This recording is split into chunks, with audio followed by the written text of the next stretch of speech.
Fleet Admiral Kuan walked slowly across the bridge of his massive warship, his blue scales catching the light from the star charts floating in the air around him.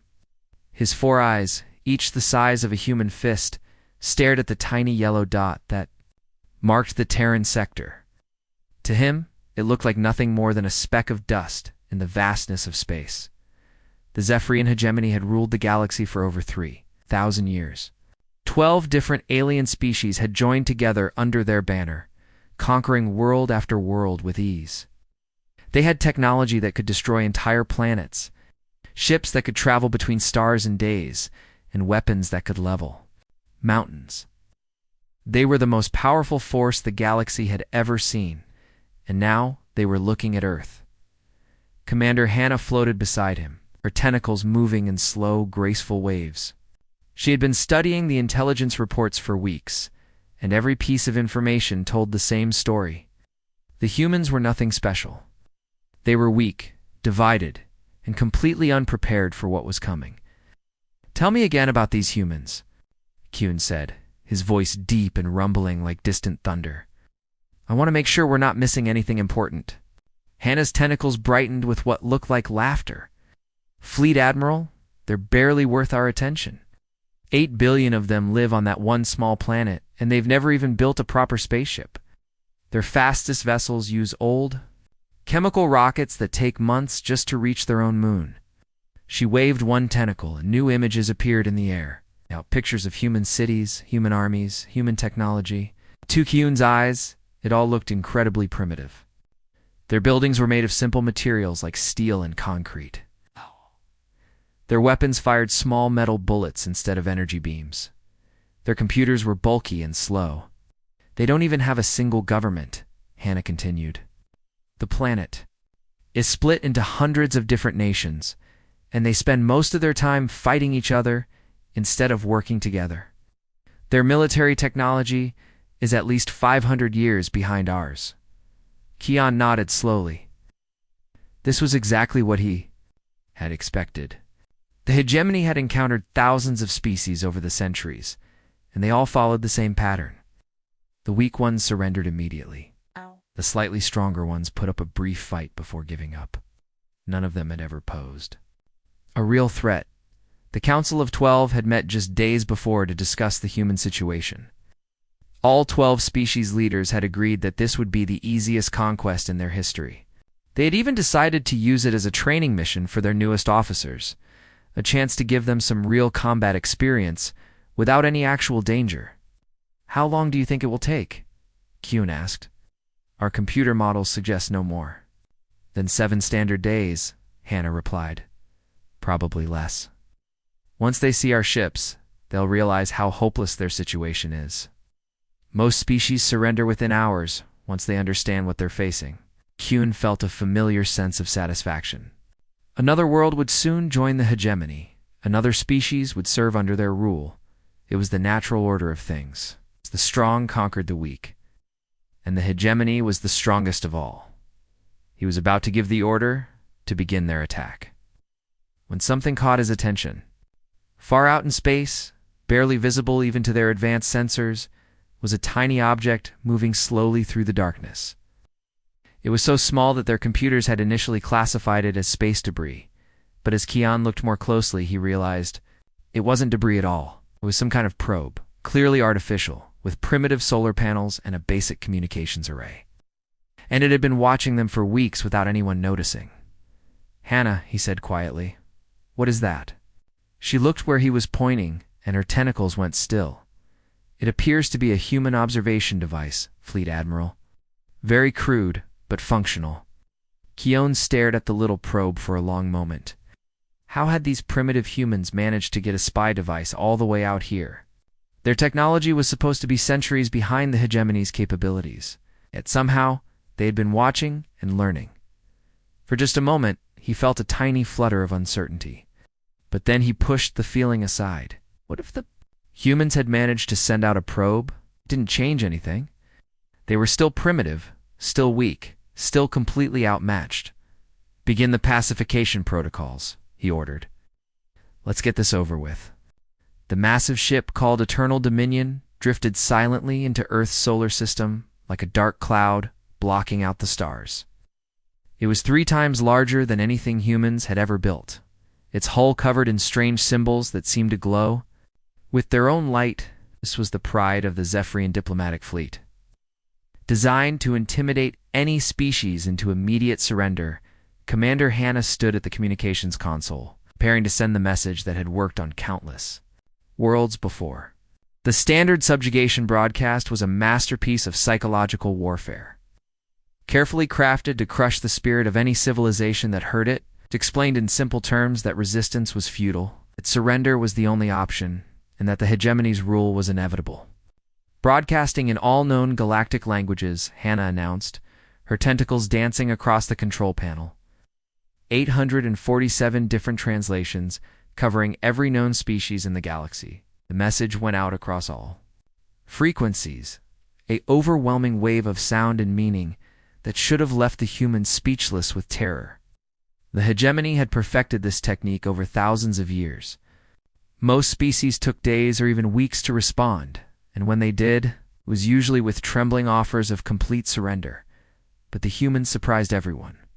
Less than 4 hours after the broadcast, a clear signal came back from Earth. The voice was calm, confident, and speaking in perfect Zephyrian, the most complex language in the galaxy. "Greetings, Zephyrian hegemony," the human voice said. "This is Ambassador Day speaking for the United Earth Defense Council. We acknowledge your message and formally request standard diplomatic protocols for negotiation under galactic law." The bridge fell silent. Hannah's tentacles froze in mid-motion. Even Fleet Admiral Kuhn's 4 eyes widened in shock. No species had ever responded this quickly, this calmly, or in their own language. "How do they know Zephyrian?" Hannah whispered. "Our language has never been broadcast to their world. It's impossible for them to have learned it." Kuhn felt a cold chill run down his spine, but he forced himself to remain calm. Doesn't matter how they learned it. Grant them the standard 3 rotations to organize their surrender documents. This changes nothing. But over the following days, it became clear that the humans had no intention of surrendering. Instead, they did something that no other species had ever done. They asked questions. The human diplomatic team consisted of 2 people. A woman named Bo, who seemed to understand military tactics better than some hegemony generals. And a man named Tay, who asked incredibly detailed questions about hegemony. Technology. They didn't seem afraid. They didn't beg for mercy. They treated the negotiations like a business meeting. "Tell us about your fleet composition," Bo asked during one session. "How many vessels do you typically deploy for a standard pacification mission?" "We're curious about your energy weapons," Tay added. "What's the power source? How do you prevent overheating during extended combat?" Hannah found herself answering before she realized what she was doing. The humans were so polite, so genuinely interested that it felt natural to share information. They nodded thoughtfully at each answer, asked follow-up questions, and seemed to be taking careful notes. "Why do they want to know about our military capabilities?" Hannah asked Ewan privately. "Shouldn't they be asking about surrender terms?"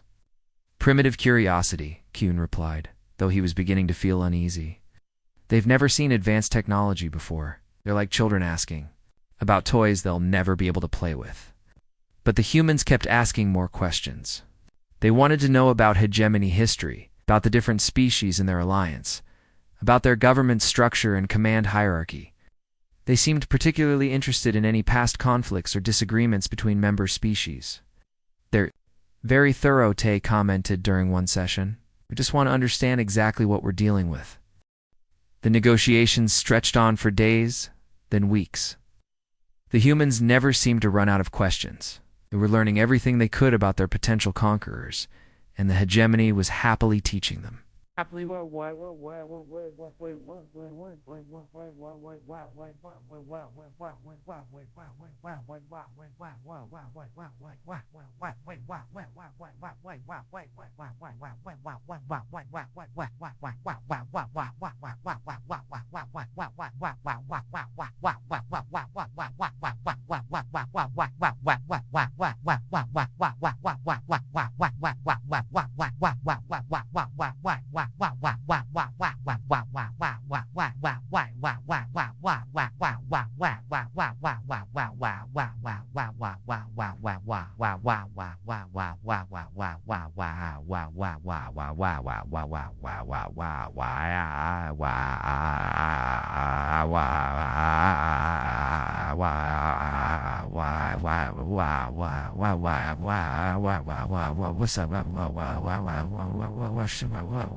The deadline, Hannah suggested.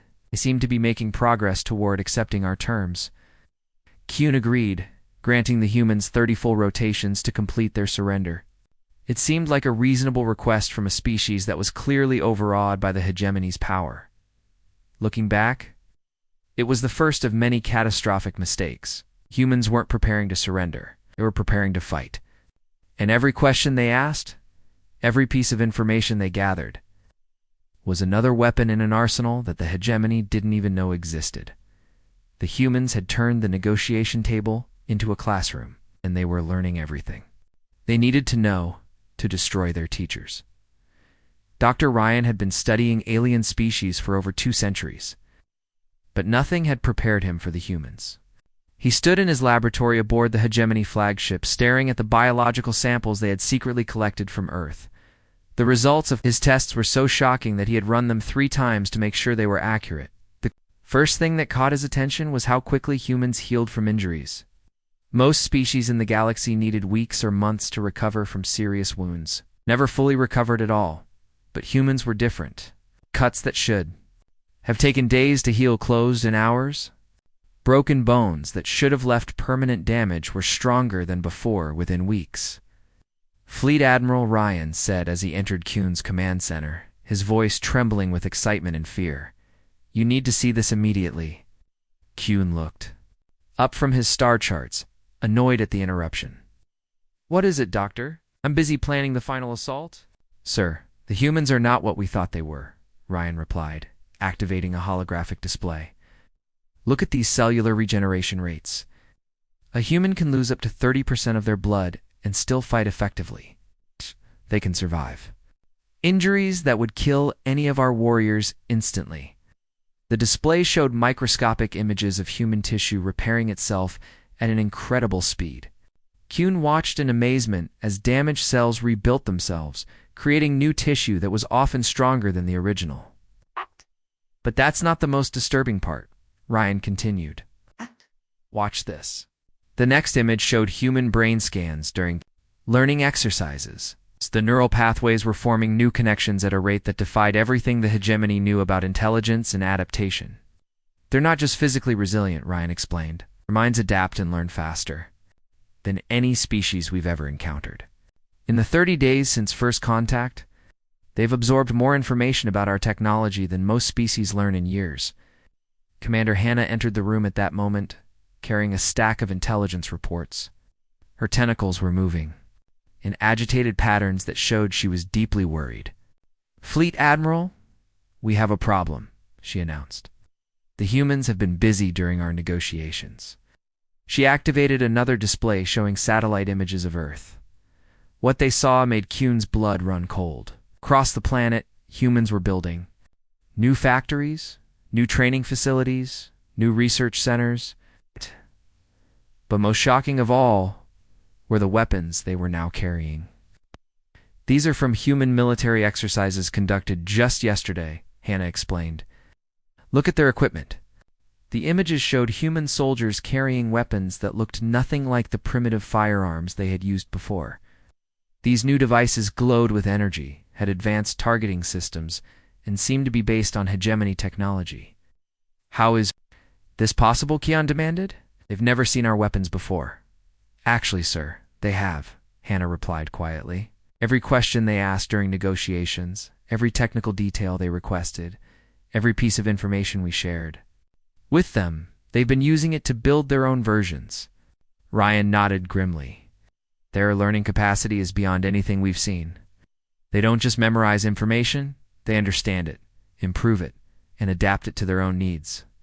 In 30 days, they've advanced their technology by centuries." The most disturbing news was yet to come. Hannah pulled up recruitment statistics from Earth's military forces. Oh. The numbers were staggering. Since we began negotiations, Human military recruitment has increased by 400%, she reported. Every day, hundreds of thousands of humans are volunteering to fight us. They're not preparing to surrender, Fleet Admiral. They're preparing for war? Kian stared at the data in disbelief.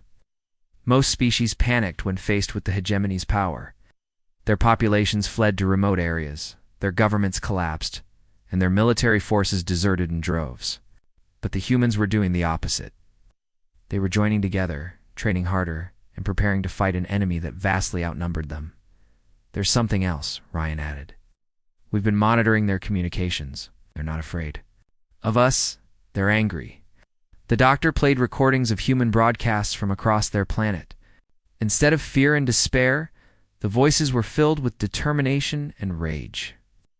Humans were calling for resistance, for unity, for a fight to the death rather than submission. They know they're outmatched, Hannah observed.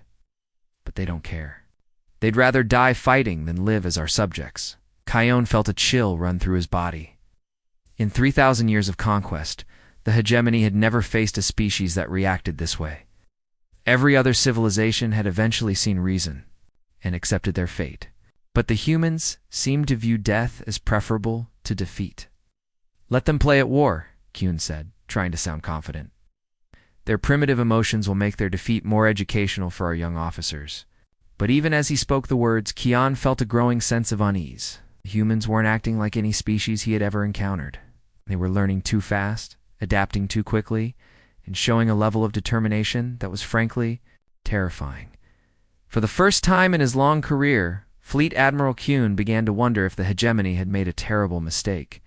The hegemony war fleet approached, Earth like a storm cloud rolling across the sky. 200 massive ships, each one larger than a human city, moved in perfect formation through the darkness of space. Fleet Admiral Kuhn stood on the bridge of his flagship, watching the blue planet grow larger on his screens. This was supposed to be the easiest conquest in hegemony history. All ships report ready for combat, announced Commander Nam from his tactical station.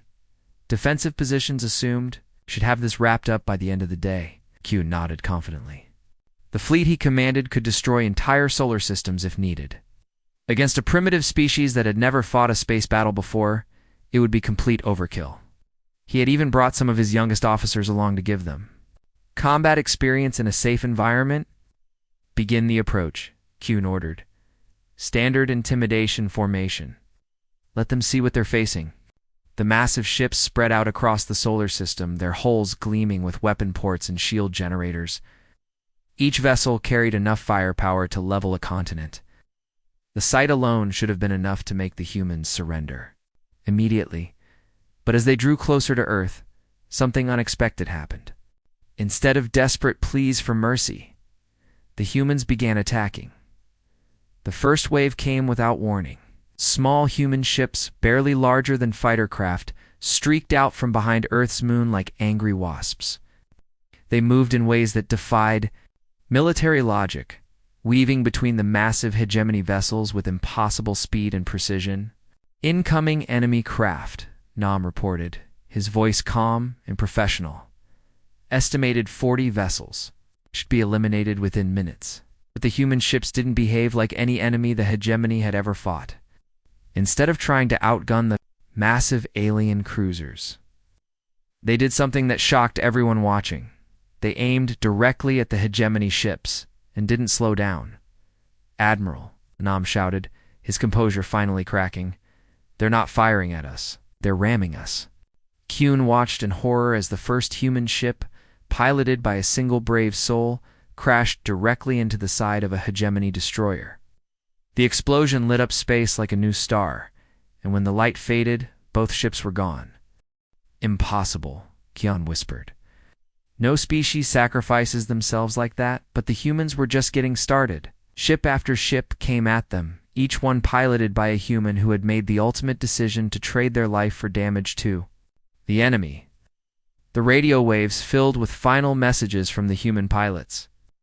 "This is Commander Wu," came one transmission, calm and steady despite the chaos around him. "For Earth, for humanity. Remember us."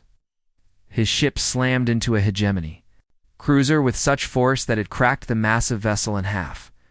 The explosion took out 2 other ships that were flying too close. "They're using their own people as weapons," Nam said, his voice filled with disbelief. "What kind of species does that?" Kuhn had no answer. In 3,000 years of conquest, he had never seen anything like this. The humans weren't trying to win a traditional battle. They were trying to hurt the hegemony as much as possible before they died. And it was working. The human ships kept coming in waves, each pilot choosing death over defeat. But they weren't just throwing their lives away randomly. Their attacks were coordinated, precise, and devastatingly effective. They targeted the most important ships, the ones carrying the most advanced weapons, or the senior officers. "Admiral, we're losing ships faster than expected," Nam reported. "The humans are adapting to our tactics in real time." It was true. When the hegemony tried to use their long-range weapons, the humans scattered and regrouped. When they tried to form defensive formations, the humans found the weak points and exploited them. Every tactic the hegemony used, the humans had a counter. For it, within hours, how are they learning so fast? Kuhn demanded. "They're sharing information instantly across their entire fleet," Nam explained. "Every lesson learned by one ship is immediately passed to all the others. They're fighting like they share a single mind." The battle that should have lasted hours stretched into days. The humans kept adapting, kept learning, kept finding new ways to hurt their enemies. They used debris from destroyed ships as weapons. They set traps using their own vessels as bait. They even turned the hegemony's own weapons against them by ramming damaged alien ships into their fleetmates. "Sir, we need reinforcements," Nam said quietly. "This isn't going according to plan." Kuhn stared at the tactical display showing the remains of his once mighty fleet. In just 3 days, the humans had destroyed or damaged nearly half of his ships. The species that was supposed to surrender without a fight was tearing his forces apart. "They're not fighting to win," Kuhn realized, his voice filled with a mixture of respect and terror. "They're fighting to make us pay the highest price possible for every inch of space." The humans had turned their own weakness into a strength. They couldn't match the hegemony's technology or numbers.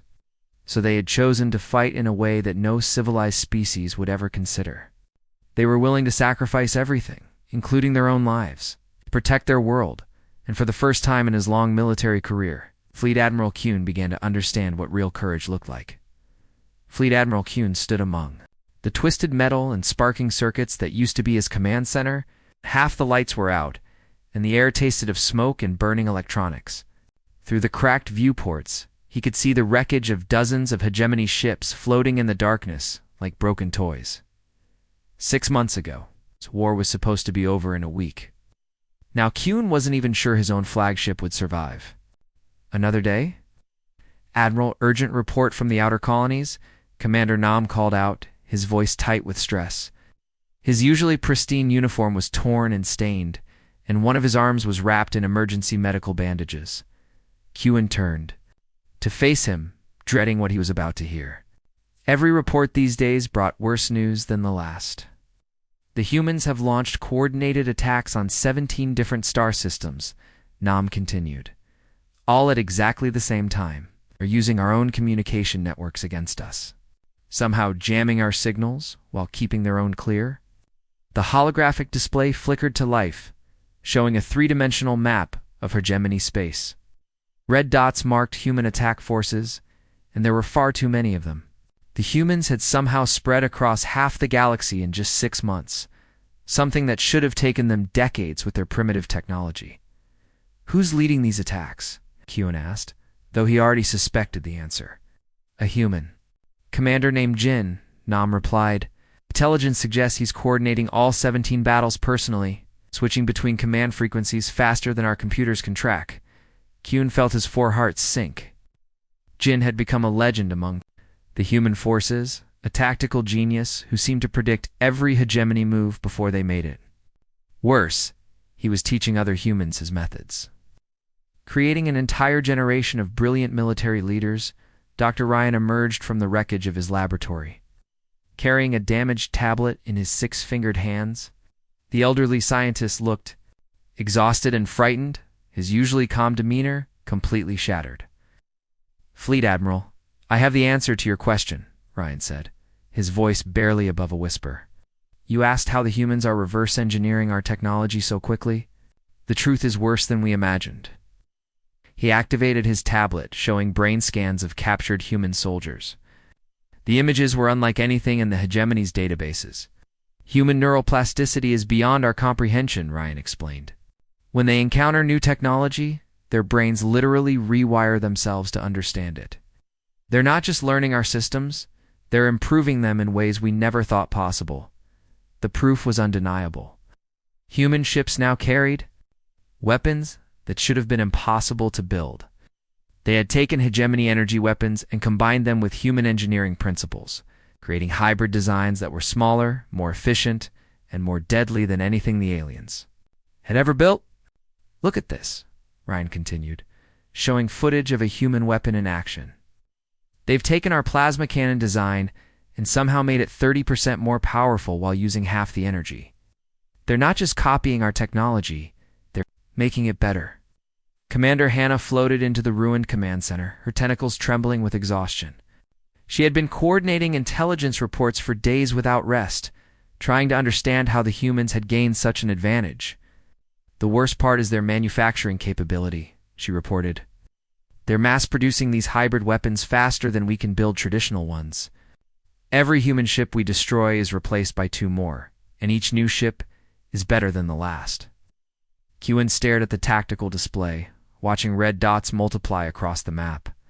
Human forces were advancing deeper into hegemony space every day, conquering worlds that had been under alien control for centuries. "How many reinforcements can we get from the Council?" he asked. Hannah's tentacles drooped with despair. "I spoke with them this morning. They still believe this is a minor setback that can be solved with conventional force. They're sending 500 more ships." 500? Kuhn laughed bitterly. "We started this war with 200 ships and called it overkill. Now we've lost over half our fleet, and they think 500 more will make a difference." "Council doesn't understand what we're facing," Hannah replied. "They've never seen anything like the humans. They keep expecting them to behave like every other species we've conquered." Dr. Ryan nodded grimly.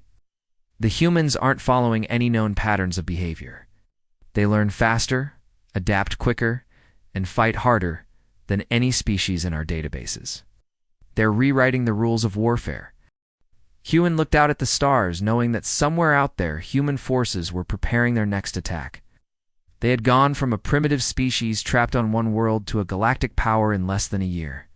Their ships were better, their tactics were superior, and their determination was absolute. "It won't be enough," he said quietly. 500 ships, 1,000 ships, it doesn't matter. We're not just fighting the humans anymore. We're fighting an entirely new kind of enemy, one that gets stronger every time we face them. For the first time in his long career, Fleet Admiral Keon began to wonder if the mighty hegemony could actually lose this war. The 500 reinforcement ships arrived at the edge of human space with full confidence, their captains eager to end this embarrassing war once and for all. Fleet Commander Yoon, a veteran of dozens of successful campaigns, stood proudly on the bridge of his flagship as the massive armada moved into formation. "This should be simple," Yoon announced to his officers. "We outnumber any human force by at least 10 to 1. They may have gotten lucky against Admiral Kuhn's smaller fleet, but they've never faced anything like this." But as the hegemony fleet approached the first human outpost, something was clearly wrong. The enemy ships that came to meet them moved in ways that defied everything the aliens knew about space combat. "Commander, analyze those movement patterns," Yoon ordered, watching the tactical display with growing confusion. The human ships weren't forming the traditional battle lines that every civilized species used.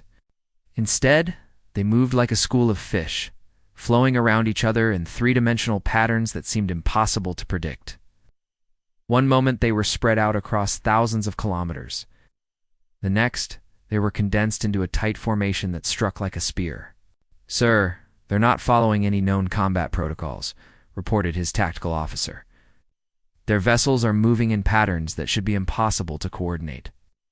The human admiral leading the enemy forces was a woman named Sue, and she had completely revolutionized space warfare. Instead of treating her ships like the massive, slow-moving battleships that dominated most galactic conflicts, she used them like fighter aircraft, zipping around the battlefield with incredible speed and precision. "They're everywhere at once," Jan muttered, watching human ships appear and disappear on his sensors.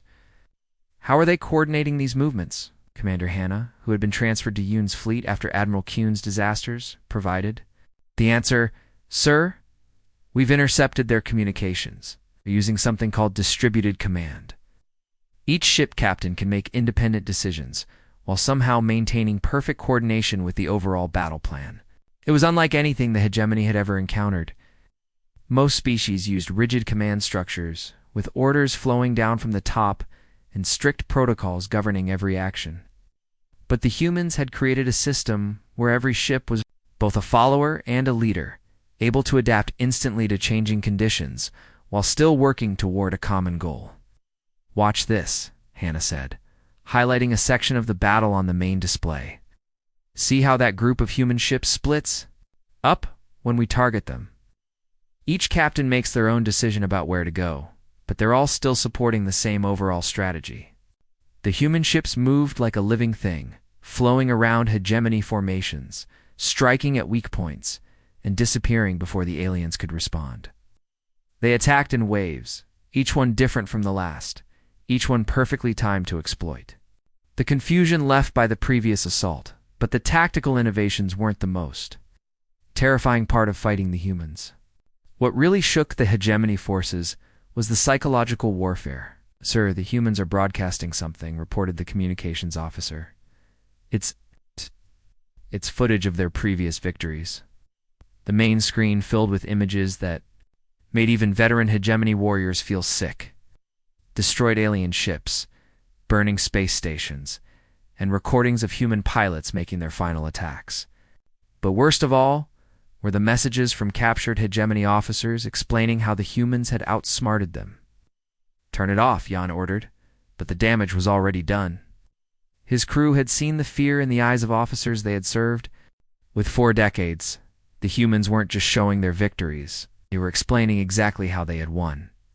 Breaking down each battle in detail to show their enemies that the hegemony's defeat was inevitable, they broadcast the technical specifications of their improved weapons, the tactical innovations that had caught the aliens off guard, and most damaging of all, the growing list of hegemony worlds that had already fallen. "They're not just defeating us," Admiral Kuhn said during a private communication with Yoon. "They're making us defeat ourselves." The psychological impact was devastating. Hegemony crews began to doubt their own abilities, their own technology, their own chances of survival. They started making mistakes, hesitating at crucial moments, second-guessing orders that would have been followed instantly just months before. "How do we fight an enemy that gets inside our heads?" Yoon asked. The answer came during the next battle, when a group of hegemony ships simply surrendered without firing a shot. The human broadcasts had convinced them that resistance was hopeless, that their advanced technology was worthless against human innovation, and that their only choice was to give up or die. "They're not just better fighters," Hannah observed. "They're better at making us believe we can't win." The humans had weaponized doubt itself, turning the hegemony's own minds against them. Every victory made them stronger, every broadcast made their enemies weaker, and every battle proved that they were not just adapting to galactic warfare. They were redefining it completely. The species that had never left their home system was now teaching the rest of the galaxy how to fight. The news hit Fleet Admiral Kuhn like a physical blow. He stood in his rebuilt command center, staring at the message that had just arrived from the Vortiki homeworld. After 3,000 years of alliance, after countless battles fought side by side, the Vortiki were abandoning the hegemony. "Read it again," Kian said quietly, his voice barely above a whisper. Commander Hannah's tentacles trembled as she repeated the transmission. "The Vortaki High Council has voted to accept human peace terms. They are immediately withdrawing all military forces from the conflict and declaring neutrality in the war." "Impossible," Kian snarled, his four eyes blazing with fury. "We've been allies for 3 millennia. We've shared technology, traded resources, fought together against dozens of enemies. How can they just walk away?" But even as he spoke, Kuhn knew the answer. The humans had done something that no enemy had ever attempted before. Instead of trying to defeat the hegemony through pure military force, they had attacked the very foundation of the alliance itself. Dr. Ryan entered the command center carrying a stack of intercepted communications. The elderly scientist looked more exhausted than ever, his usually steady hands shaking as he activated the holographic display. "Fleet Admiral, the humans have been conducting secret negotiations with every member species of the hegemony," he reported. "They're not offering a single peace treaty. They're offering 12 separate ones, each tailored specifically to appeal to individual species' interests." The display showed a complex web of diplomatic communications stretching across the galaxy. Human negotiators were talking to every species separately, making deals that were impossible to refuse. "Look at what they offered the Vortaki," Ryan continued. "Complete autonomy over their traditional territories, exclusive mining rights too. 3 resource-rich star systems, and a guarantee that no other species will be allowed to settle in their space." Kuhn felt his blood run cold. Those were territories that the Vortaki had been fighting for within the hegemony for centuries. The humans had given them everything they had ever wanted in exchange for staying out of the war. "Who's leading these negotiations?" Kuhn asked. "A human diplomat named Yoon," Hannah replied. "She seems to know more about our internal politics than most of our own leaders do." The human negotiator had spent months studying the hegemony, learning about every old grudge, every territorial dispute, every historical grievance that existed between the member species. She had identified the fault lines that held the alliance together, and then systematically exploited each one. "She's offering the Krell independence from Zephyrian oversight," Ryan explained, pulling up another communication. "On target. Exclusive trade rights with human colonies. The Zirathi receive advanced human technology in exchange for neutrality. Each offer was perfectly crafted to appeal to what that species wanted most. The humans weren't trying to conquer the hegemony. Members, they were trying to make them partners. And it was working." "The Krell have accepted," Hannah reported, her voice hollow. "They're withdrawing from the war effective immediately. The Montari are negotiating," added another officer. "They're asking for additional trade guarantees." Again, watched in horror as his life's work crumbled before his eyes, the great alliance that had ruled the galaxy for millennia was dissolving, species by species, as the humans offered them better deals than they had ever received as part of the hegemony. "How did they learn so much about us?" he demanded. "From us," Dr. Ryan replied sadly.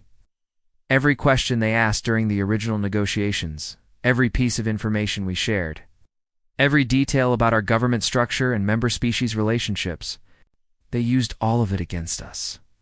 The human negotiator Bin had taken all the knowledge freely given during those early diplomatic talks and turned it into a weapon. He understood the hegemony's weaknesses better than the hegemony understood them, themselves. "Not just attacking our military," Ryan continued. "They're attacking our unity, our trust, our very identity as an alliance. They're making each species realize that they might be better off without the hegemony."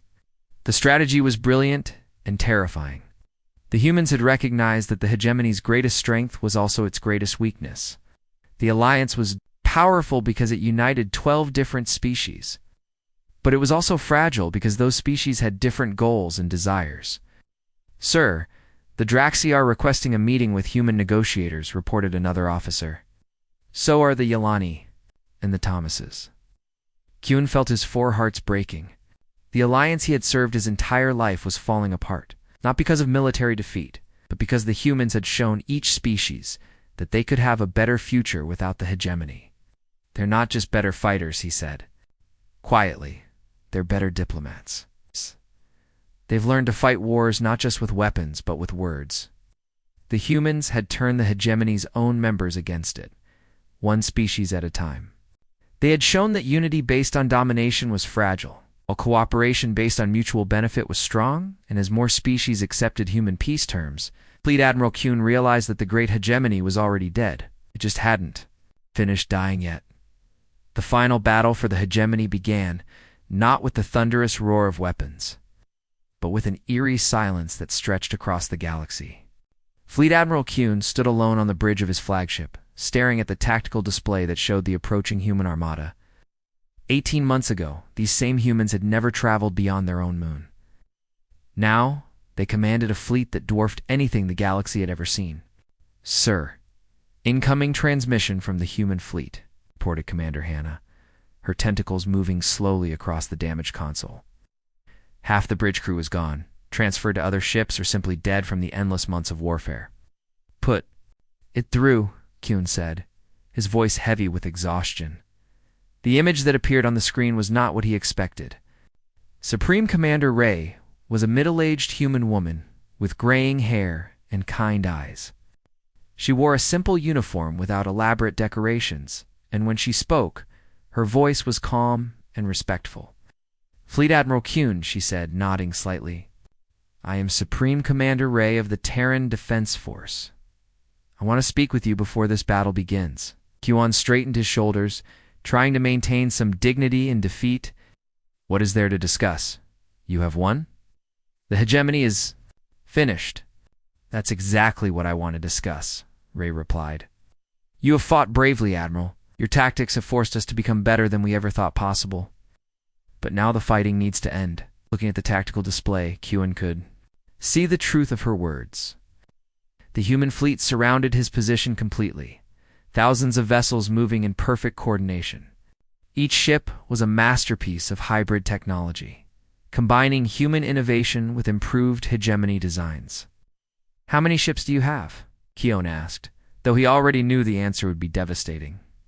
12,000 combat vessels, Ray replied without hesitation. "Another 8,000 support ships. We've been building them faster than you can destroy them." Numbers were staggering. The humans had somehow created an industrial capacity that rivaled the entire hegemony. Every world they had liberated, every species they had made peace with, had contributed to their war effort. They had turned the galaxy's own resources against its former rulers. Final transmission to all remaining hegemony forces. Kuhn broadcast on all frequencies. "This is Fleet Admiral Kuhn. We stand together, or we fall separately." But even as he spoke the words, Kuhn knew they were meaningless.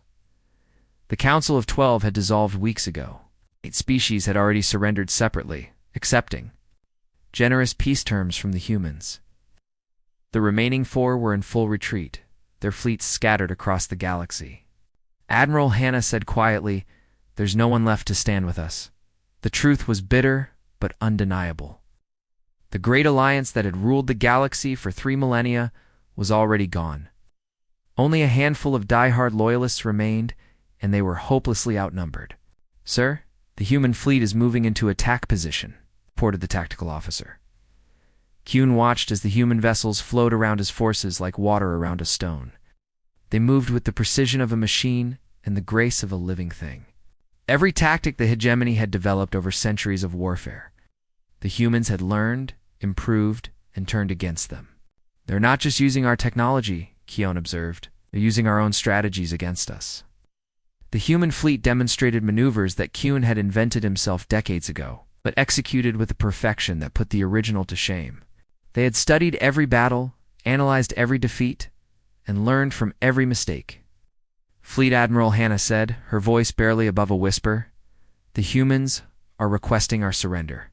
Kuhn closed his 4 eyes, feeling the weight of 3,000 years of history pressing down on him. "What terms do they offer?" The response came directly from Supreme Commander Ray. "Unconditional surrender, Admiral. But with full military honors, your crews will be treated with respect. Officers will be offered positions in the new galactic government. And you personally will be given a choice." "What choice?" Kuhn asked. "Join us," Ray said simply. "Help us build something better than what came before." The galaxy doesn't need conquerors anymore. It needs leaders who understand that strength comes from unity, not domination. Kuhn stared at the human commander, seeing something in her eyes that he had never expected. It wasn't hatred or cruelty, it was compassion. A species that had every right to be vengeful was instead offering mercy. You're offering me a position in your government?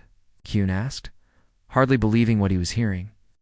The new Galactic Confederation will need experienced leaders, Ray replied. People who understand military strategy, who can help keep the peace. You fought brilliantly, Admiral. Admiral.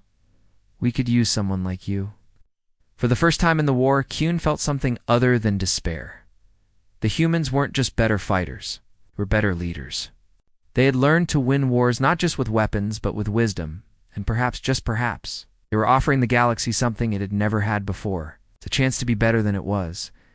The observation deck of the human vessel New Horizon offered a perfect view of the most remarkable sight in the galaxy. Former Fleet Admiral Kuhn stood at the massive window, watching ships from dozens of different species working together in perfect harmony. 2 years ago, these same vessels had been trying to destroy each other. Now they moved as one unified.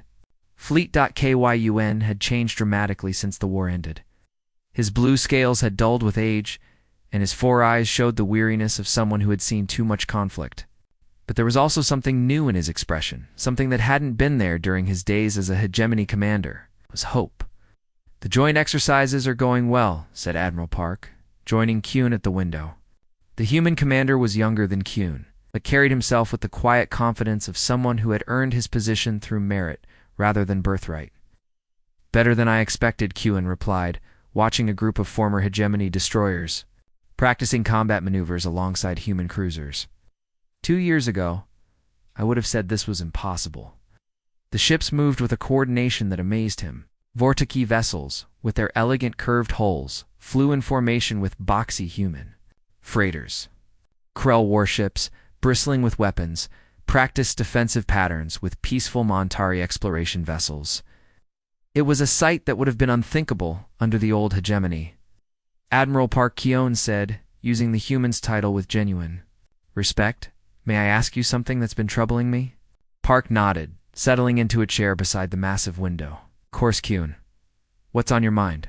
During the war, when everything seemed hopeless for your people, how did you know you could win? Your planet was surrounded, your technology was inferior, and you were facing an enemy that had conquered the galaxy. What made you think you had a chance?" Park was quiet for a long moment, watching the ships practice their formations. When he finally spoke, his voice was thoughtful and honest. "We didn't know we could win," he said. "In fact, most of our military leaders thought we would lose. Our scientists calculated that we had less than a 5% chance of survival." "Then why fight at all?" Keon asked, genuinely puzzled. "Why not surrender and save lives?" "Because we knew we couldn't afford to lose," Park replied. "You see, Kuhn, the hegemony was fighting to maintain your dominance. You had an empire too. Protect, territories to control, a way of life to preserve. But humanity was fighting for something much more basic.